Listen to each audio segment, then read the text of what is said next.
Au nom du Père, et du Fils et du Saint-Esprit. Amen. Le Seigneur soit avec vous et avec votre esprit. Frères et sœurs, aujourd'hui, 30 avril, l'Église fait mémoire du pape Pie V.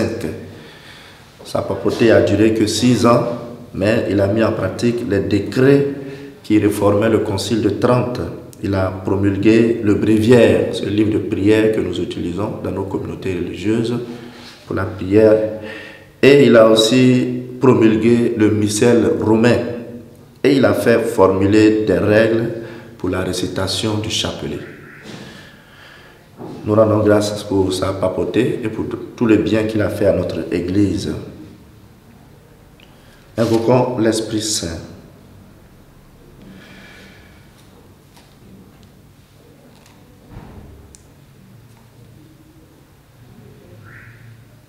Esprit Saint, nous te demandons le don de la sagesse pour une meilleure compréhension. Esprit Saint, nous te demandons le don de la sagesse pour une meilleure compréhension. Esprit Saint, nous te demandons le don de l'intelligence pour mieux comprendre l'esprit des mystères de la foi. Esprit Saint, donne-nous le don de la science afin que nous sachions orienter nos vies selon les préceptes de notre foi. Nous te le demandons à toi qui règnes pour les siècles des siècles. Amen. Le Seigneur soit avec vous et avec votre esprit. Évangile de Jésus-Christ selon Saint Jean. En ce temps-là, Jésus disait à ses disciples, « Je vous laisse la paix, je vous donne ma paix. Ce n'est pas à la manière du monde que je vous la donne. Que votre cœur ne soit pas bouleversé ni effrayé. Vous avez entendu ce que je vous ai dit. Je m'en vais et je reviens vers vous. Si vous m'aimiez, vous seriez dans la joie, puisque je pars vers le Père, car le Père est plus grand que moi. Je vous ai dit ces choses maintenant, avant qu'elles n'arrivent. Ainsi, lorsqu'elles arriveront, vous croirez. Désormais, je ne parlerai plus beaucoup avec vous, car il vient, le prince du monde. Certes, sur moi, il n'a aucune prise, mais il faut que le monde sache que j'aime le Père et que je fais comme le Père me l'a commandé. Acclamons la parole de Dieu.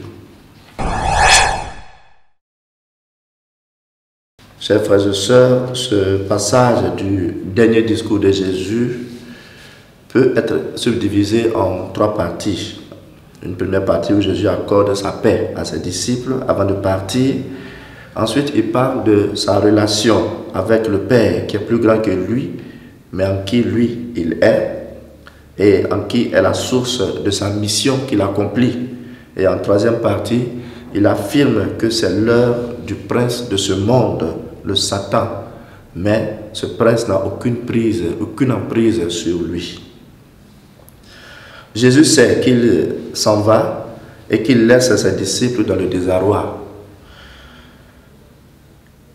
Il leur dit alors ces paroles que nous entendons chaque jour à la messe. « Je vous laisse la paix, je vous donne ma paix. » Cette paix qui n'est pas simplement l'absence de guerre, mais la quiétude du cœur, que même les événements de la vie, les difficultés de notre vie chrétienne, les pressions et les manquements qu'on peut connaître ne peuvent nous arracher. Une paix qui vient de notre connexion avec Jésus-Christ, qui nous assure dans toutes les situations de sa présence et de sa tranquillité et de sa paix. Il y a des choses qui nous enlèvent cette paix, notamment les gestes que nous posons et dont on n'est pas fier après. Tout ce qui n'est pas fait par amour, tout ce qui est fait mal, tout cela nous enlève cette paix. Nous avons donc à faire attention à ces choses pour ne pas perdre la paix que Jésus nous a accordée. Demandons au Seigneur cette sérénité qui vient de la paix qu'il accorde, afin que, comme saint Étienne, rien ne nous effraie, que rien ne nous bouleverse et que rien ne nous arrache la sérénité que ces premiers martyrs avaient devant même la mort. Seigneur, donne-nous la paix, la vraie paix qui vient de toi. Et que le Seigneur nous bénisse tout au long de cette journée, lui qui est Père, Fils et Saint-Esprit, pour les siècles des siècles. Amen.